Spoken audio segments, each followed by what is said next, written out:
You are told this is our glorious history. This is the official chronicle of our great liberation. Every child learns it.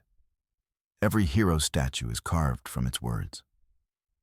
We stole back the night and sold it as a story. That is the title they gave it. It sounds grand. It sounds righteous. But every official story has a price. Every polished legend is built upon a rougher truth. You are given the tale of heroes and brilliant machines. You are not told about the ghosts they left behind, or the bargains they made in the suffocating dark. This chronicle is a map, but some parts of the land have been intentionally left blank. Listen closely. We will fill in those spaces together. You will learn what it truly cost to see the stars again. We lived under a starless gray sky. Our world was wrapped in a prison called the Shroud. It was not a wall of steel or stone. It was a suffocating blanket of perpetual twilight. There were no sunrises, no sunsets. There was only an endless, unchanging gray. Our captors, the beings we called the Wardens, gave us this gift. They called it peace. They called it safety. And in a way, they were right. There was no war. There was no famine. There was only a quiet, managed existence. We had everything we needed to survive. We had nothing we needed to live. Our ambition was the price for their peace. Our dreams were the currency of our comfortable cage. We forgot the feeling of sunlight on our skin. We forgot the names of the ancient lights. The sky was just a ceiling, a lid on a box we could not escape. Generations were born and died in that gray sameness. They never knew anything else. They never thought to ask for it. The story of the stars became a children's myth, a foolish fantasy from a forgotten, chaotic time. We were safe. We were content. We were prisoners who had forgotten the shape of the key. It began with a single forbidden image, not a grand speech or a call to arms. It was simpler, more dangerous. An archivist found it deep in a sealed data vault, a relic from before the age of the Shroud. It was a map of ancient lights no one remembered, a star chart. The image flickered onto a hidden screen. For the first time in centuries, we saw them. Thousands of tiny, brilliant points of light. They were arranged in impossible patterns and swirls. They had names: Orion, Cassiopeia, the Great Bear. These were words without meaning to us. But the image itself spoke a language we still understood, a language of vastness, of freedom, of a universe beyond our gray ceiling. That single image spread like a contagion of hope. It was copied and shared in secret networks, passed from one trusted hand to another. People would stare at it for hours in hidden rooms. They would weep without knowing why. The map did not show us a way out. Not yet. It only reminded us that an out existed. It was a forgotten glimmer, a crack in the foundation of our perfect prison. And it was enough to start a fire. Our ships were not built for grand war. They were ghosts assembled in deep darkness. We called it the Hollow World Armada, a rather dramatic name for a fleet of scavenged parts. We built them in the forgotten places, deep mine shafts and abandoned geocaverns, places the Warden's watchful eyes never bothered to look. Our engineers were masters of quiet invention. They stole parts from our own infrastructure. A transport's gyroscope here, a recycling plant's power conduit there. Every piece was a risk. Every theft could have exposed us all. The ships were ugly, asymmetrical things held together with prayer and sheer will. They had no shining armor, no powerful weapons in the traditional sense. They were designed for one purpose only: to move through the shroud without being seen. They were less like warships and more like whispers. Silent, cold, and utterly invisible. We knew we could never fight the Wardens directly. Their technology was generations beyond ours. To face them in open battle would be suicide. So we built a fleet that did not exist. An armada of hollow things, ready for a war that would not be fought with light and fire, but with silence and shadows. The architect's unthinkable plan was finally revealed. We all gathered in the largest cavern to hear it. The architect was a quiet woman named Elara. She did not look like a revolutionary. She looked like a tired librarian. She projected the star chart into the center of the room, the beautiful, forbidden image that started it all. Then she projected an image of the shroud, a roiling, endless wall of gray energy. "We cannot break through it," she said. Her voice was calm. "We cannot fight it, so we will teach it to eat itself." A confused murmur spread through the crowd. The idea was not to create a great light. It was to weaponize the dark itself. The shroud, she explained, was not a solid wall. It was a complex energy field. It fed on certain frequencies to maintain its stability. It was designed to absorb and nullify energy. Our ships would not carry weapons. They would carry tuning forks. Enormous resonators calibrated to a specific, disruptive frequency. "We will not punch a hole," Elara said, pointing at the gray field. "We will introduce a flaw, a single false note. We will convince the shroud that a part of itself is a foreign energy source. The system would then do what it was designed to do. It would attack the perceived threat. It would attack itself. We would not destroy our prison. We would trick our prison into destroying itself." The plan was terrifying. It was brilliant. It was completely insane. We stole parts of our own prison's walls. Every day was a dance with discovery. Echoes and stolen pieces were our lifeblood. A team would disable a sensor grid for 3 minutes, just long enough for another team to pull a vital component. Then the grid would come back online, as if nothing had ever happened. We became ghosts in our own home. We learned the patrol schedules of Warden drones. We learned the blind spots in their surveillance systems. We mapped the hum of the city's power grid. We knew when and where we could draw energy without causing an alert. There were close calls, too many to count. A dropped tool that echoed down a service tunnel. A power surge that lasted a second too long. A drone that deviated from its path unexpectedly. Each time, our hearts would stop. We would hold our breath in the darkness, waiting for the alarms that would mean the end of everything. Each successful theft felt like a small victory, a tiny rebellion. But it also added to the weight we all carried. We were dismantling our world piece by piece. We were using the bricks of our cage to build the key. Each theft risked exposing the entire plan. But we had no other choice. It was the only way to gather the echoes we needed. The only way to build the impossible machine. For one perfect moment, a single star appeared. It was the first test of Elara's theory. A small, single-ship mission. It carried a prototype resonator, no bigger than a person. The ship, the stray light, slipped into the upper atmosphere. It found a weak point in the shroud's energy matrix. Then, it activated the resonator. For 90 seconds, it broadcast the disruptive frequency. On the ground, we watched our hidden screens. For a full minute, nothing happened. A collective sigh of disappointment began to fill the cavern.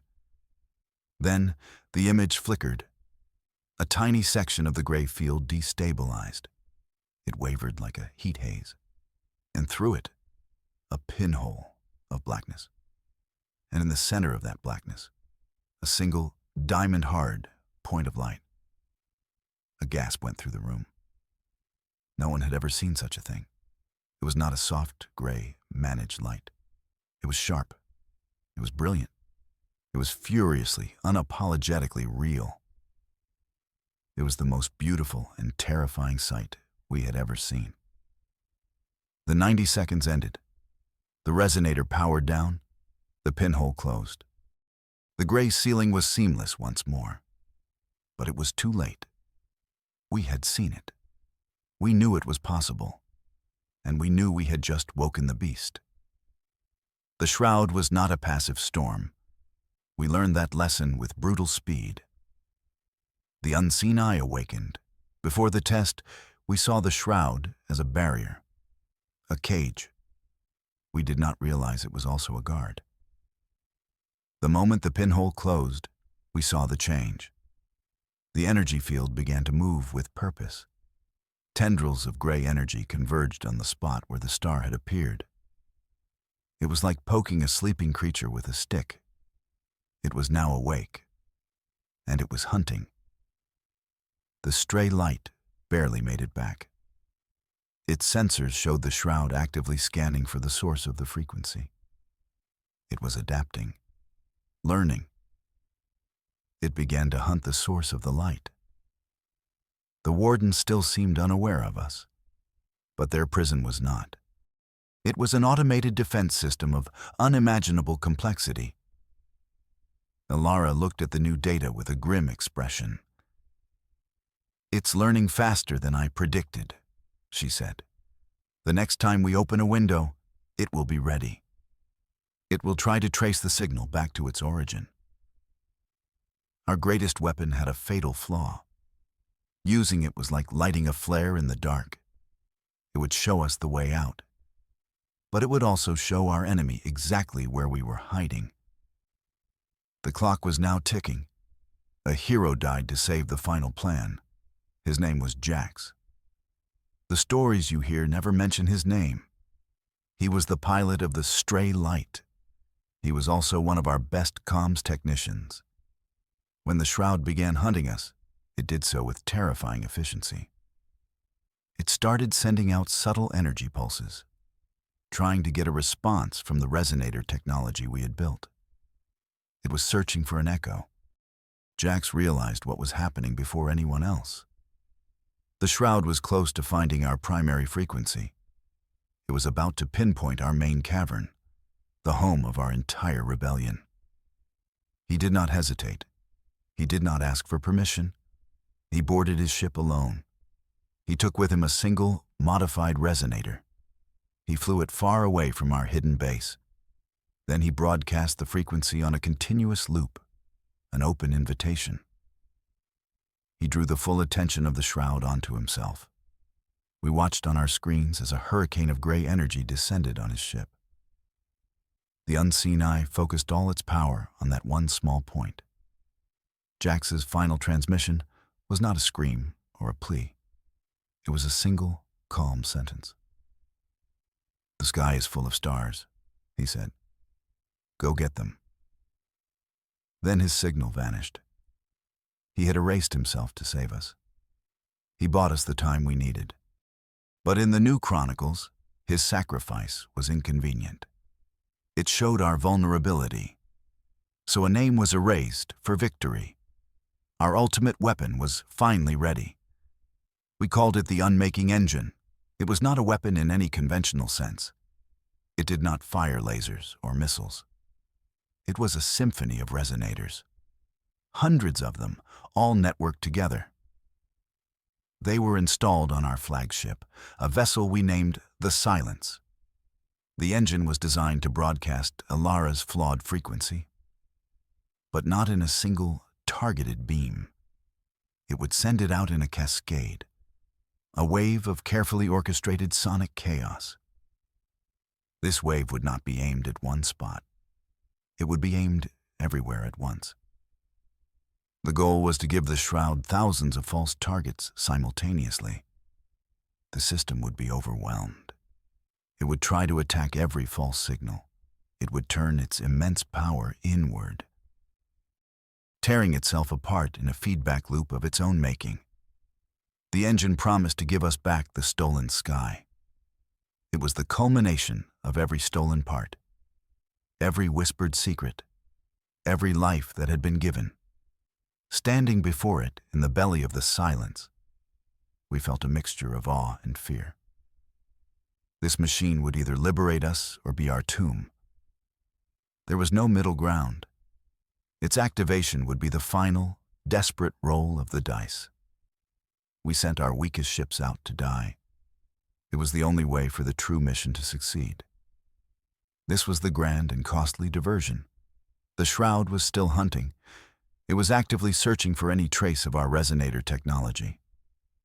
The unmaking engine needed time to work. Time it did not have. So we gave the Shroud something else to chase. We took 1/3 of our Hollow World armada, the oldest ships, the ones with the weakest systems and fewest parts. We installed a single, simple resonator on each one. Then we sent them out. They flew in every direction, away from the silence. They were loud, obvious. They broadcast the frequency openly, a fleet of sacrificial lambs. The Shroud reacted instantly. It descended upon them with overwhelming force. We saw the sensor readings from the silence, dozens of contacts vanishing from the map. Each one a ship full of volunteers. They knew their mission was a one-way trip. Their sacrifice was the ultimate act of misdirection. They drew the enemy's attention. They bought us the precious minutes we needed. It was a brutal, necessary calculation, a horrifying price for a chance at freedom. Their loss was the shadow that allowed our real weapon to move unseen. The weapon fired without making a sound. The silence reached its optimal position, deep within the Shroud's energy field. The diversion fleet had done its job.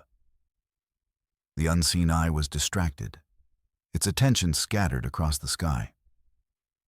Ilara stood at the command console. Her face was illuminated by the soft glow of the screen. "Begin the sequence," she said. Her voice did not tremble.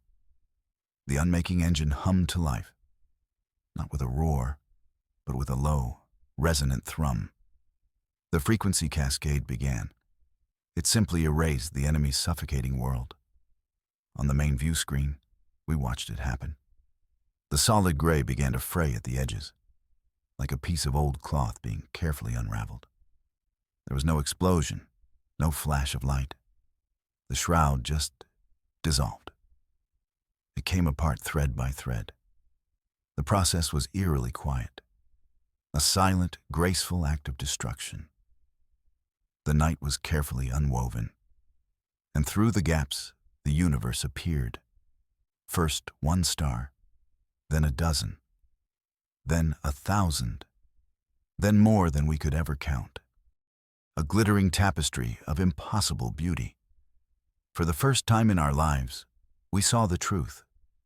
The sky was not a ceiling. It was a beginning.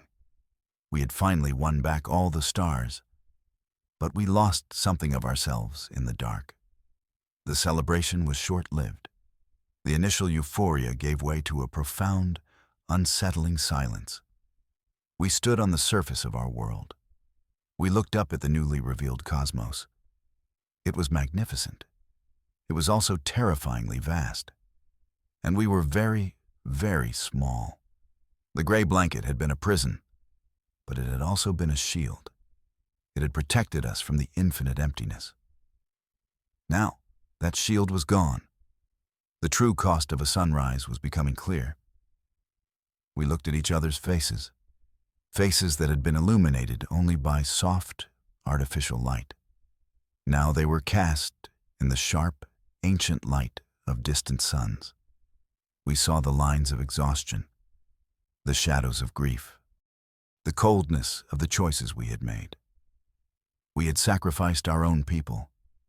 We had become masters of deception and theft. We had learned to think in terms of acceptable losses. The darkness had taught us its own brutal lessons. We were free. But we were not the same people who had first dreamed of freedom. The stars were ours, but the cost was a piece of our soul. The truth was messy and full of ghosts. The new council required a much cleaner legend. In the weeks that followed, the new government was formed. The heroes of the rebellion became the leaders of the new era. They faced an immediate problem. The real story of our liberation was not inspiring. It was a story of grim necessity, of a sacrifice and morally gray decisions. It was not the foundation for a bright new future. So they began the process of polishing scars into a myth. The council convened in secret. They decided which parts of the story to tell.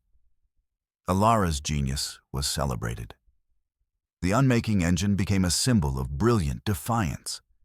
The bravery of the Armada was honored. But the details were changed. The diversion fleet was not a calculated sacrifice. It was a heroic, tragic last stand against an unexpected attack. They fought valiantly to protect the flagship. That sounded much better. Jax, the pilot who erased himself, was removed entirely. His solitary act of sacrifice was too complicated. It raised too many questions about our desperation. The story was streamlined. It was made simple, heroic, clean. It became a legend that children could look up to, a story that would not give them nightmares. And that is the grand story you are given, the one we started with, the chronicle of how we stole back the night. You hear about the brave Hollow World Armada. You learn about the genius of the architect Alara. You are shown images of the unmaking engine, a testament to our unbreakable spirit. It is a good story. It makes you feel proud. It makes you feel safe. Now you look up at the sky, filled with its endless lights. You see the beauty we fought for. You feel the warmth of a real sun on your face. And you wonder. You wonder about the parts of the map that are still blank. You wonder about the quiet corners of the story, the names that are never spoken, the real reasons for the choices that were made. You look up at the night we won, and you wonder what is real and what was sold to you as a story.